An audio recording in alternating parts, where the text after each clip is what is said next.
So, Adam, thanks for agreeing to take part. Um, Tell me one thing you're good at. Wow. One thing I'm good at. I thought about that, and I think the best way I could describe it is I'm good at helping people develop their confidence, Mm-hmm. and to help them feel safe to go and do things that they didn't think they could do. So that's the kind of overarching thing that I'm good at, is to get people to do things they didn't think they could do because they feel safe enough to do it, and there's going to be some support around them.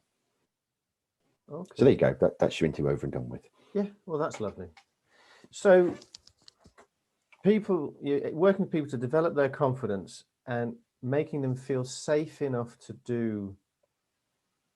Was it something that they haven't done before, or Something they haven't done before, or to go and challenge themselves to acquire a new skill. Yeah. Okay. To go into a place that they've never been to before. All of those things revolve around the concept of having some self-efficacy and some self-confidence, and feeling supported enough to go and do it. So that's my speciality. Okay. And when you're working with people so they feel safe enough to go to a place they've never been before, what kind of safe is that safe? You're using clean language. What kind of safe is that kind of safe? This is very interesting. I didn't expect it to be a clean language interview. Right. Okay. What kind of safe? Well, I would suggest that there's physically safe, and then there's emotionally safe. So to kind of shed a little bit more light on it in the fields that I work, because the fields cross over. I've been in personal development now for about 20 years, but I've transitioned slowly from one very focused field, which was outdoor coaching and guiding, where I work with kids and I work with young adults. And then I've progressed into become more technical in my coaching and guiding, to working with big institutions and adults doing big trips and arduous trips, international stuff, and with big organizations such as National Geographic, BBC. And then in the process of doing that, I've become more involved with adults that have wanted to acquire skills. And then a lot of that has been about developing people's confidence to go and do things they didn't think they could do. So that would be the confidence to go on a big caving trip, for example, the confidence to climb up something, or the confidence to paddle across a river in a particular way.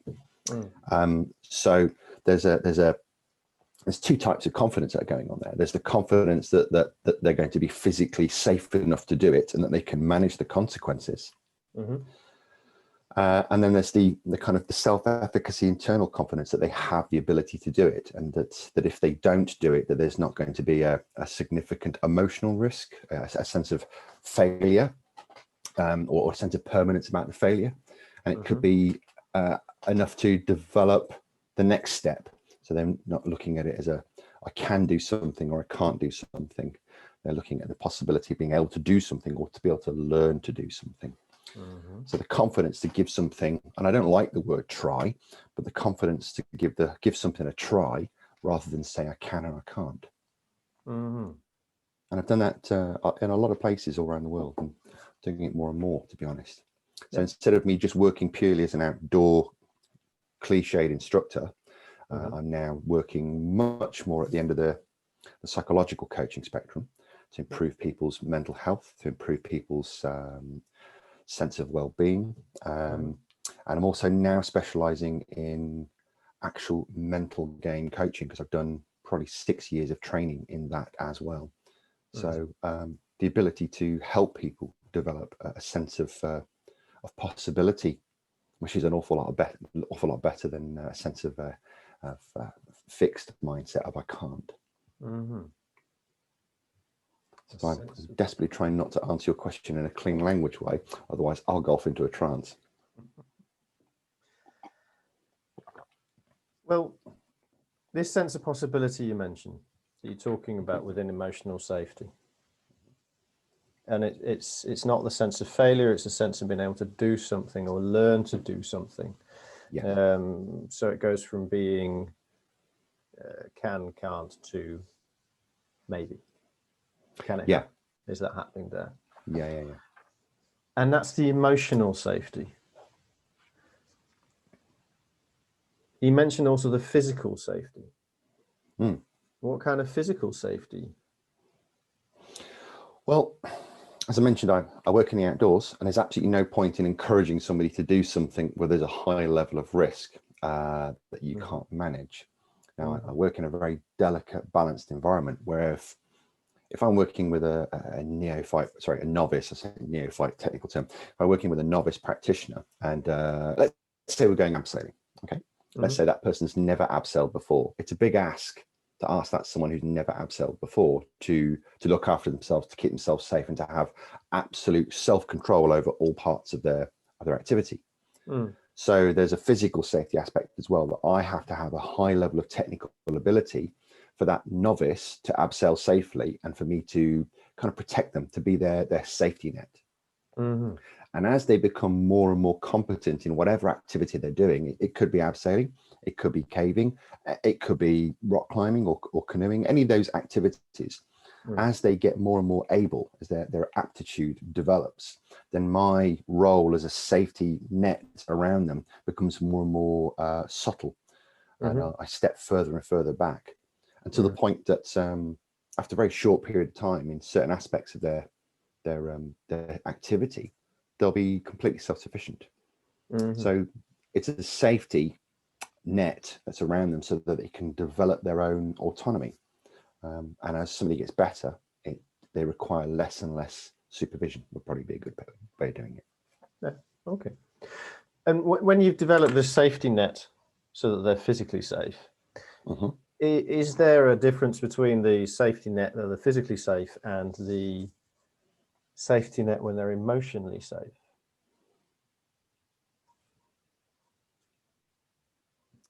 Well, yeah, there's significant consequences, legal consequences, when it comes to the physical safety. Yeah. There's a big difference between dropping somebody emotionally and dropping somebody physically. But those are more measurable, more instantaneous consequences if it's a physical issue. So you can tell whether someone's physically injured. You can tell whether someone's in a physically objective situation of risk. But emotional safety is just as important. But you can't see the damage that's been done, for a start. But also what we do need to have is we need to have a balance of exposing ourselves to emotional risk and exposing ourselves to physical risk to become more resilient. So there's an awful lot of talk at the moment about resilience training in the world, and a lot of it's all theory based. It's all, let's look at flip charts and look at PowerPoints and talk about how we can build resilience. And then we'll meditate for a bit and build more resilience. It's like, well, hold on a minute. We do need to have the opportunity to stress ourselves physically and to stress ourselves emotionally so that resilience can be built. So there is a difference between physical resilience or physical safety and emotional safety. And I would just say that there are objectively and more instantaneous, but both need to be accepted and taken on board. Because if you don't have any stretch or any risk or any incremental gain on either one of those, emotional safety, you could say psychological safety, and physical safety, then if you don't do any stretch on either of those, then people become very inert and very stuck, and then don't develop. So in other words, you have to push people.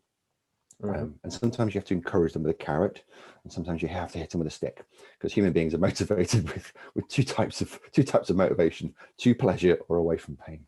So there's a little bit of a difference, but the consequences are just as important. Yeah. Okay. So when you're taking people to a place they've never been before,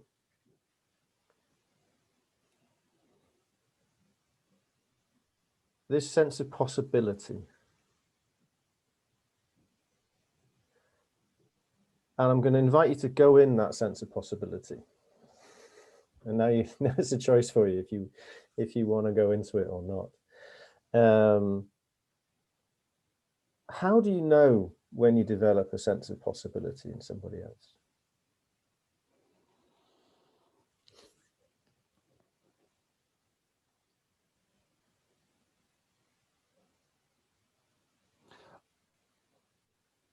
I know it's very hard to describe, but I would suggest it's a shift inside themselves. You'll see it, and it's hard. It's not a woo, spirits shifting, all that kind of stuff. No, it's not that at all. You can appreciate when someone's outlook has changed from an absolute solid fixed I can't, it's impossible, to the really important sense of potential and sense of curiosity. There's a feeling of desire to do something, a longing to do something, a wishing to do something, or a simple question comes to their mind: how do I do that? And it's very, very difficult to explain verbally what that is. It's more about appreciating somebody's body language, somebody's facial expressions, someone's way of interacting with a particular subject. They go from I absolutely definitely can't do something to I want to know how, or I want to learn how, or I wonder if I could. There's a sense of potential wonder and curiosity that comes over them. And it doesn't mean they need to be in a completely calm state, completely calm place, physiologically or psychologically. They could be quite happily sobbing, as far as I'm concerned, to go near the abseil, as long as they want to confront their fear, as they want to overstep what they've been doing in the past. Then that's all that's required. I suppose it's a sense of desire and a sense of potential. So that's the difference for me. Okay. I can't write down in a book. It's these steps. It's about being able to calibrate people and look at a person and work out what that person has been like, and if you can see a communication from them, either verbally or facially or body language wise, that says that they're interested in doing something, they're tempted, would be a good way of looking at it. Okay, so when there's some wonderful words you've just been talking about. There's a potential and curiosity and this desire to do something, and it's something that you can calibrate in their body language or what they're saying, and it doesn't have to be, to use my words, happy clappy, everything is wonderful, we're all relaxed and calm. A person can be deeply upset, and at the same time you can notice a shift in them which goes from not possible to possible. Yes. Yeah. Okay. So if you allow yourself to go back to the last time you did it where you think that went really, really well. Okay. So the last time where that experience went really, really well. Okay. Try my best to find the last time. Maybe during COVID, maybe pre-COVID, it's hard to say at this moment in time. But if you just go back to the time when you were working with somebody and that sense of possibility was there,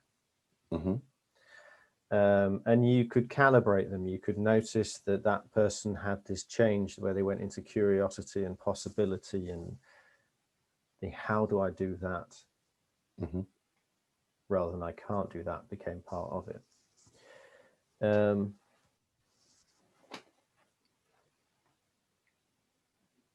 How did you do that? How did you notice that change? Gosh. Well, first thing I'm trying to do is just to find one particular instance that I can latch onto without sounding arrogant. To do this so much that every single day I will see someone do something they didn't think they could do. And if I go away for a month's expedition to, let's say, Nepal, there'll be just so many opportunities for people to do things they didn't think they could do.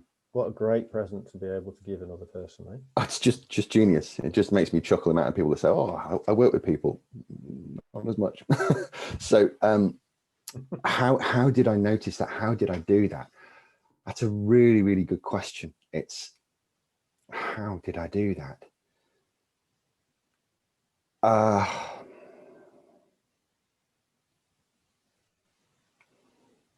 don't think,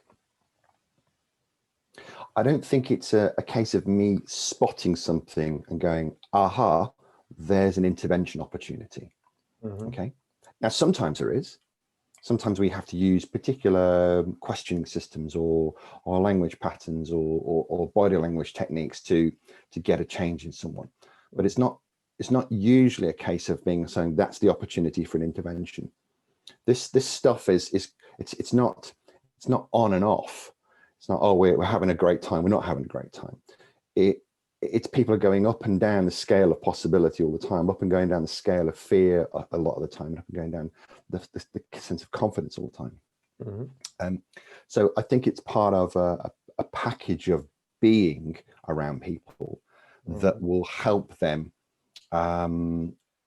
be honest with you, maybe, or to kind of engage with you, to allow them to connect with you to go and do these things. So for me, and I did have a think about it, it's like how I literally thought about the call. Like, how do I do this? I sat down and thought, how do I do this? It's a good question. I can't give you a specific example, but I think it's more of a package of lots of different components. It's a bit like saying, how do you fix a car? What's wrong with the car? What tool do I use? How do you bake a cake? Well, what kind of cake do you want? So I can't really just give you a specific or way of doing things, but I think there are lots of components. So I think there's for me there's I'm really cheeky and really playful, and if I'm really cheeky and I'm really playful, then that sense of irreverence can actually come over as a sense of confidence. And I think it's I think the great John Overdurf said, these things are far too serious. These things are far too important to take seriously, which I think is just a great quote. So I will often make out that things are far more dangerous than they actually are, and then start acting out and like say things like, "Oh, I'm going to die. Oh, it's scary." And the other person, if I'm super serious and if I'm super intense, then the person or persons I'm with will look at me and go, Christ, he's really serious and he's really intense, therefore it must be dangerous. And I've actually said to groups I've worked with on the past, you don't need to panic. The only time you ever need to panic is if you see me panicking. If I look calm and relaxed, everything's under control. So therefore you can just enjoy yourself. So I think there's a high level of sense of assurance there. But of course, with that, there's a high level of technical ability. So I'm not just talking about the technical ability in the environment I'm working in, climbing, caving, canoeing, whatever, but there's also a high level of technical ability when it comes to interacting with people and reading their body language, and not paying too much credence to what they're feeling, because I know that the feeling is A, self-created, and B, very, very transient. So I don't buy into the concept of honoring people's emotions, because why would you want to do that? If you're going to say that people are scared, then they're going to be scared. It's fear will pass, and let's see what we can do when the fear has passed. It's a bit more it's a bit more fluid, our emotional context. And I always invite people to go and do things. So would you like to? Would you like to learn how to do something? Would you like to be able to do it? Would you like to give it a go? You know, and you tend to get a response out of people, either yes or no, and the no usually means I don't want to because I'm scared. So then I'll often ask them, so if you weren't scared, would you do it then? And that makes people go, well, yeah, I'd do it if I wasn't scared. Fantastic. Okay, so if you would do it when you weren't scared, what do you need to do to reduce the scared? Do you need to feel more technically capable that you could keep yourself safe? Or is this something you're just creating inside of yourself? And giving people the invitation to go and do things, not impelling people to do it, but giving people an invitation really, really helps them. Sometimes it's doing small goals, because people get overfaced by something really, really big. I remember been on an expedition in Tanzania. A girl had a complete breakdown. She started, I think it was a 7-day trek through over an extinct volcano in Tanzania with me. And she walked 20 minutes on the first day and told everybody she couldn't do it. 20 minutes, and she's given up on a 7-day trek. And that's basically her mind playing tricks with her. She just got overfaced by the concept of 7 days of trekking. Mm. And I said, are you sure you can't do it? I can't walk another step. So I said, just walk to that tree. So she walked to that tree. And so I walked to the next tree. And she walked to the next tree. I said, I thought you said you couldn't walk another step. So I said, just walk to the next tree and just keep doing that all day long. And to cut a long story short, and there's more to that story for people that are interested. The long story short, she got to the top of the extinct volcano in Tanzania. And she was the first girl to the top of the extinct volcano. The only people in front of her were 5 big 6'3" rugby playing lads that jogged up the damn thing, and I couldn't keep up with. And she was the first one to the top. So sometimes it's really important to take a big project that people get overfaced with and break it down into tiny steps. So it's really difficult to work out of a particular way of doing things. But I think one of the most important things is to be playful and enthusiastic, and have very little respect for transient emotions. Because if you believe if you believe their beliefs, then you're not going to help them. Absolutely. So this package of being, there's your own assurance, there's the invitation to the other person, where no is an invitation to look at their scaredness and how you can work with that. The belief that feelings are transient. There's nothing in that you necessarily need to pay too much attention to and just allow it to pass. There's the technical ability of being able to do it. And this playful cheekiness that has to be there as well. Are there any other things that need to be in that package of being for you to be at your best? Yeah, there's got to be an intention. Yeah, my intention has got to be it's pretty damn clear. Yeah. I've got to evaluate the aptitude of the people I'm working with. This make no bones about it. One of the jobs I do is I look at somebody and think, are they capable of doing this? And it's very, very rare that people are not capable. It's very rare. Most people operating well within their comfort zone. And they think getting outside of their comfort zone means they can't do something. It's like, no, you're just uncomfortable, but you're still doing it. Okay. So I have to evaluate people's ability to do things. And once I kind of gauge someone and think whether they're capable of doing it, and I didn't say doing it easily, I said doing it. They might be sucking it all the way around, but they're still doing it. Once I've gauged that, my intention is basically we're doing it, and we're not gonna have the option to back out, because if you have that escape door, people will often take it. You know, if you don't want to do it, we can always go the easy way. But if you cut down the easy way, you tend to devote all of your time and all of your intention to finding a way forward, to finding a way to create the solution, or to create the sense of confidence and capability. So it's an intention to get the job done, which is far more useful than finding an escape route, for want of a better way. So my safety net that I keep talking about is to stop them hurting themselves, but it doesn't mean they get a free pass. It doesn't mean they don't get to do it. They just have to find a way to do it. So a big thing is having an intention.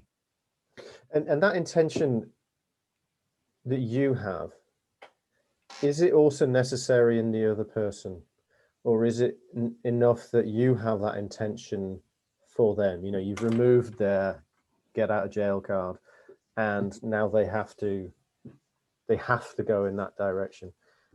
Do they have to have the intention as well? Initially no, but I think for them to have a developmental experience, it's part of my job is to cultivate a sense of intention inside of them, which is mindset training. I think it's a big ask to ask a group of people on an expedition, for example, to all have the absolute conviction and the absolute intention that they can all complete the trip. Because a lot of these people are there going, I don't know whether I can do this, and they're terrified, and that's absolutely fine. But I think as the trip develops, that sense of resilience and intention is developed. So the short answer is they don't initially, but they are there. So there must be a part of them that wants to do it. So then we need to develop the part of them that wants to do it and increase that level of intention. Yeah. Okay. Cool. Taking safety, or I should say, taking emergency exits away from the trip is extremely useful. It's extremely useful. It's amazing. A wise man once said to me quite beautifully, he said, it's amazing how people get focused when you take away the choice. Oh, that's quite profound. So that doesn't mean there isn't a choice, but they just have to think there isn't a choice. And it's amazing what people can do. And I've never seen anybody get to the end of an arduous day or an arduous trip, whether it's multi-day or even it's a particular route. I've never seen anybody get to the end of it and go, I wish I hadn't done that.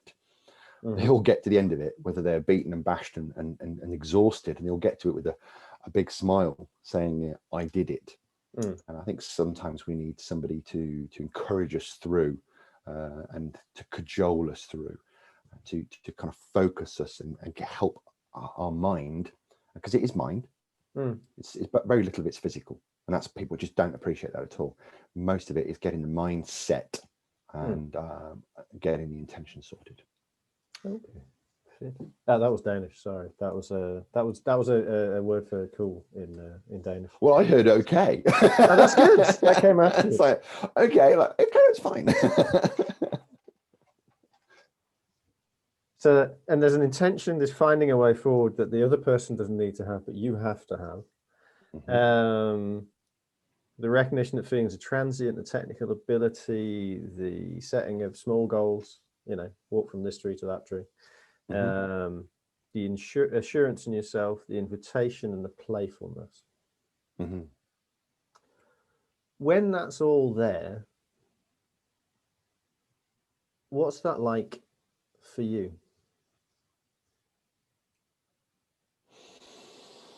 Well, it makes my job easier.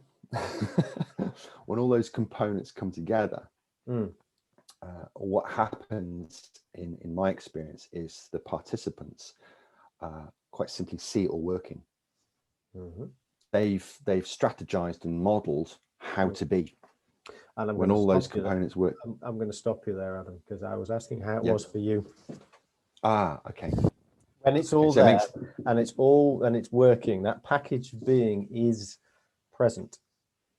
Okay. What's that like for you? Well, I was going to say, once they've got that, it is a joy for me, because I can sit back and see them develop, and I really enjoy seeing them develop. It is a pleasure to be able to relax and enjoy my experience. And I feel like my work's done, and they can self-actualize. That's basically what's happening. So for me, I feel like I've done my job, and once my job is done, I can relax and enjoy a bit more. So I don't feel like I'm having to drive. I don't feel like I'm having to orchestrate. And I can become, I go from being the leader to being a group member. And it's a joy for me, because then the group turn around and they look after me, which gives them a great sense of being, a great sense of self-efficacy. And for me, I can take the foot off the gas, and I can conserve my resources, and I know that I only have to step up if they really do need a safety net. So all my intention can be set now to, I only need to step in if there's a significant problem. So it becomes a more relaxing and therapeutic experience for me. I can backpedal a little bit, and just backpedal isn't the word, ease off a little bit and engage with my surroundings and enjoy the trip, and have a sense of, I can have my own sense of wonder, my own sense of curiosity. And then of course my sense of wonder and curiosity passes on to the group. It becomes a self-spiraling uphill. It's wonderful. That's great. Yeah. It's joyful. Yeah, you talk about joy and pleasure and relaxing and wonder.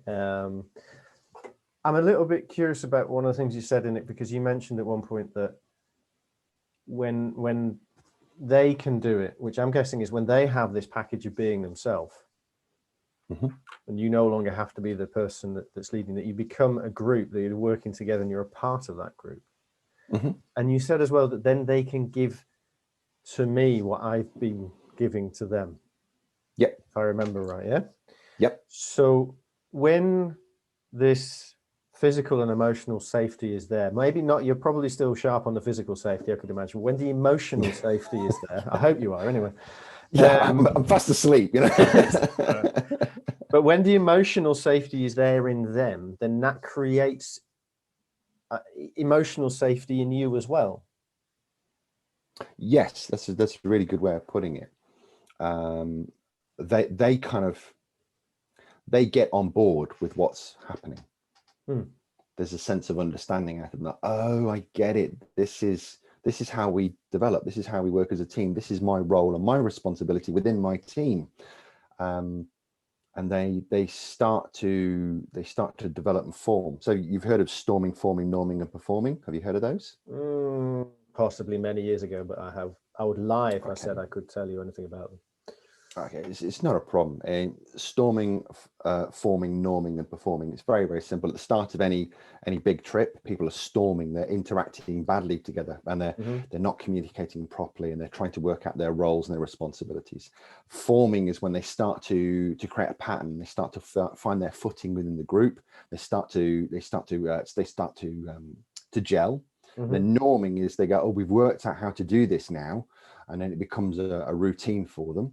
And that point where that norming is set, they can start to perform, and the group then can start to excel and develop even more. So it's storming, forming, norming, and then performing. So and the idea is that every incremental gain in group aptitude and skill, whilst they're polishing and practicing, I can kick back and take a little bit of downtime and recover. And then when I see there's an opportunity for them to have more skill, more autonomy, then I can kick in and give them that so that they can then perform a little bit higher.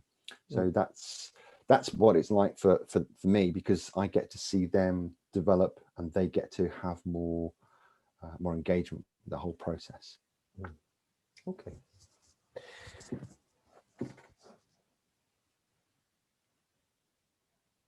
When I asked you at the start, tell me one thing that you're good at, and you talked about this, taking people to a place they have never been before.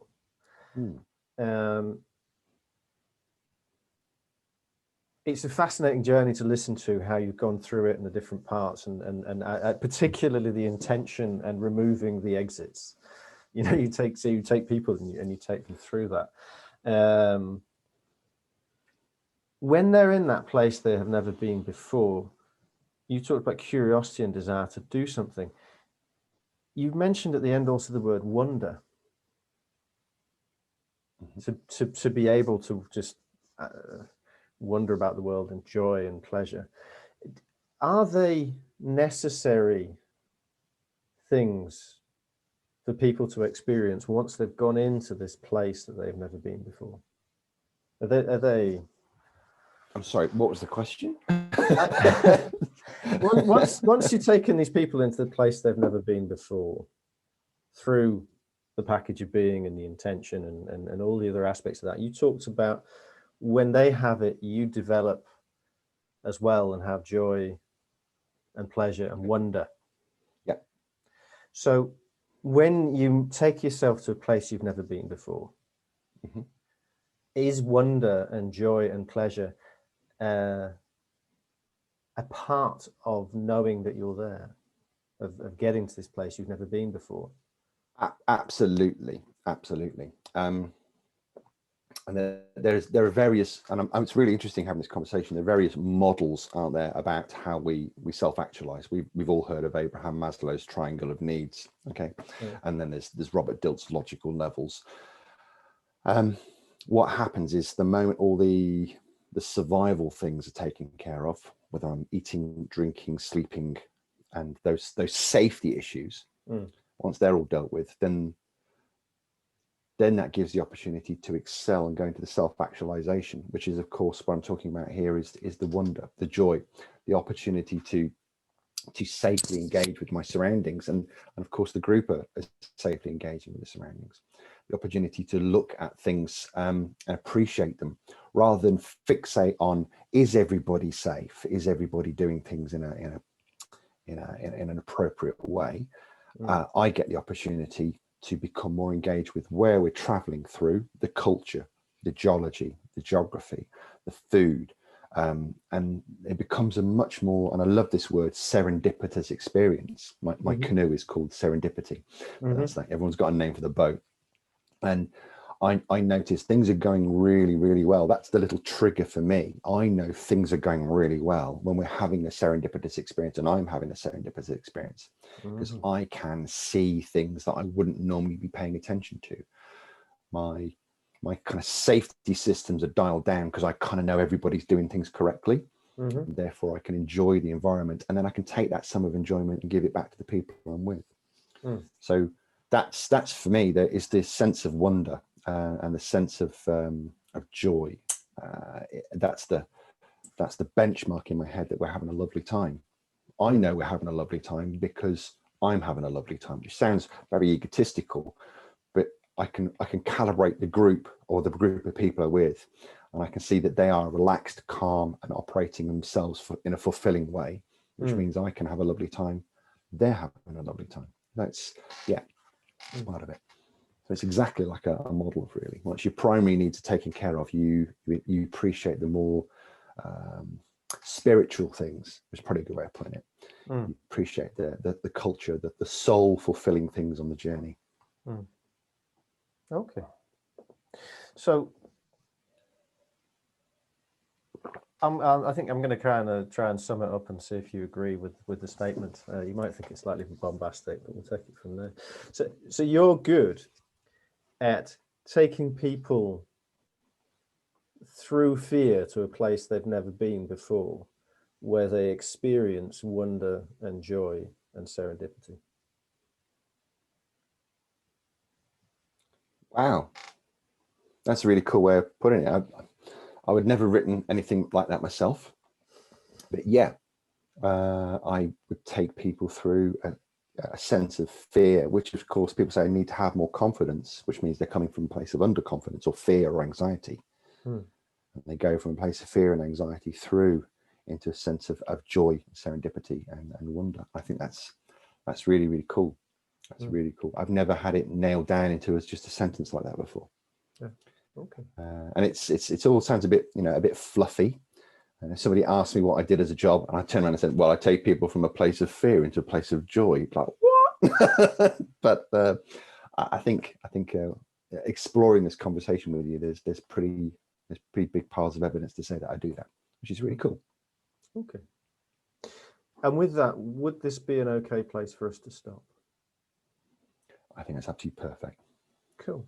Well, in which case, I'd just like to say thanks, Adam, for your time, and to be taken on a journey through a wonderful world of fear into a place of joy and wonder at the end. It's been great. Thanks very much. Thank you very much. It's been great, John. Thank you very much.